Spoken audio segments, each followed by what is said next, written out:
Mary Molly Show. I'm Mary. I'm Molly.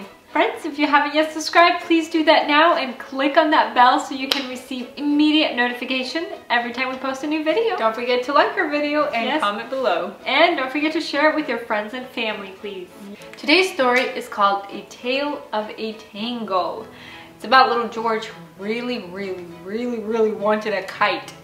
And somehow he persuades his dad to get it for him, but on credit.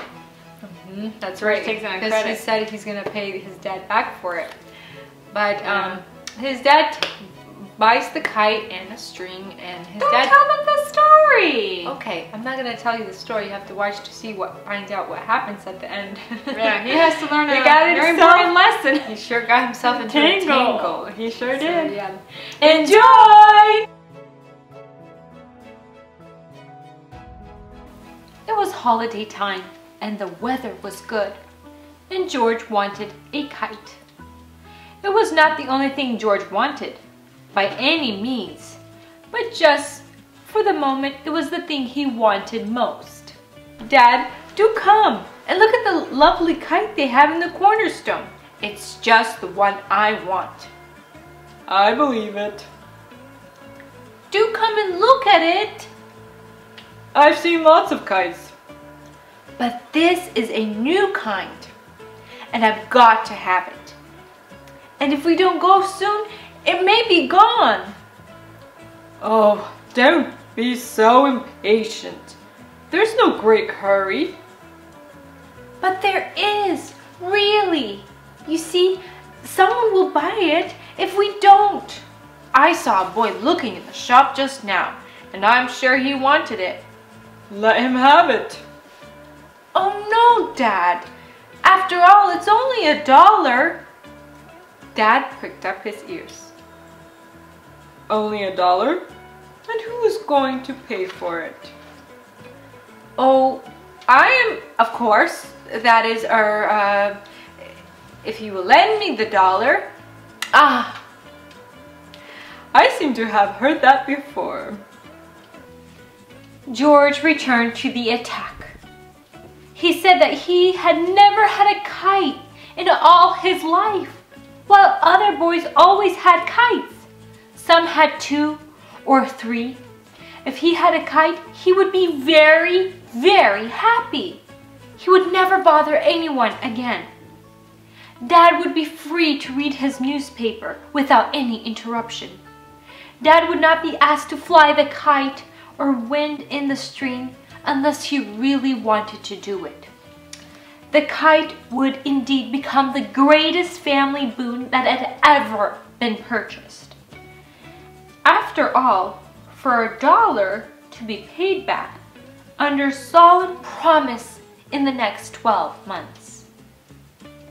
Convinced of George's good intentions, Dad at last gave in and found himself being led to the corner store. That's it! That's the one! It's still there! I'm sure glad no one bought it while we were making up your mind, Dad. What a pity, you mean. By the way, it's rather small and very flimsy, isn't it?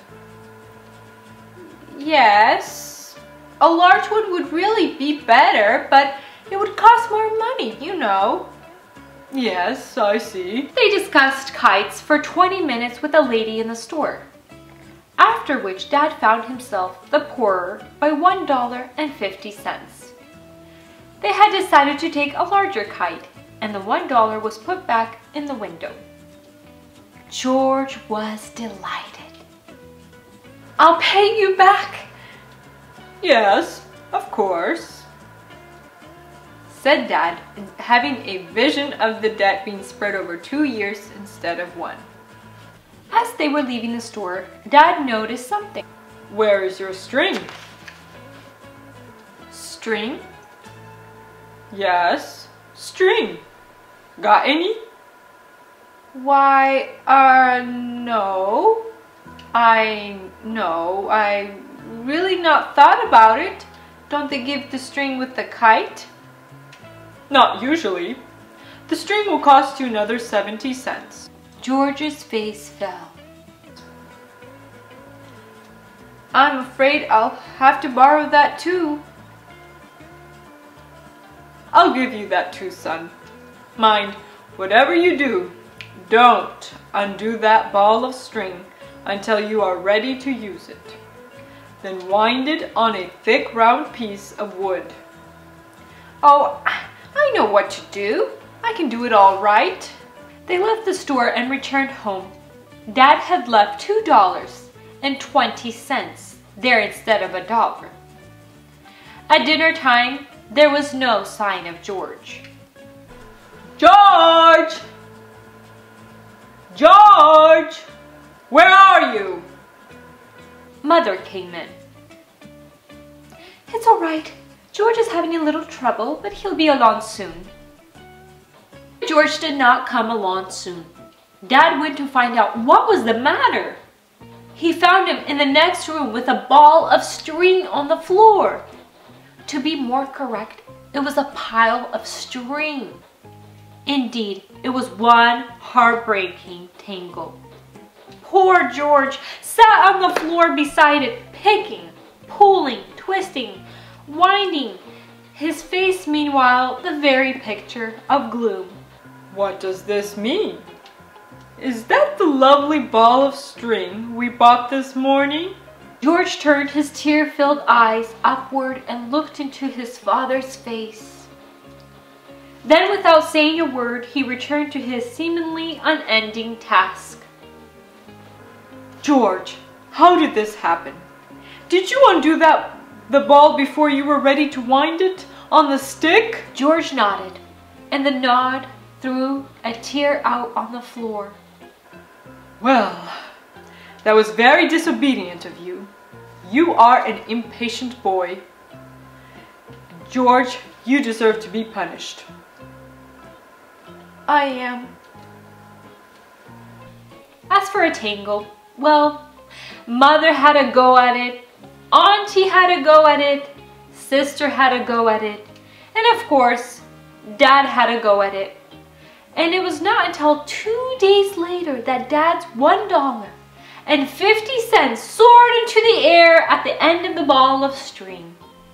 Now, every time George sees a kite in the sky, he remembers his mistakes and makes up his mind never to repeat them again. Thank you, friends, so much for watching. We hope you enjoyed it and learned a lesson. Don't get yourself tangled in the tangle. And don't take that credit. That's right. And friends, don't forget to tune in next time for another amazing video. I guess we say goodbye? Goodbye!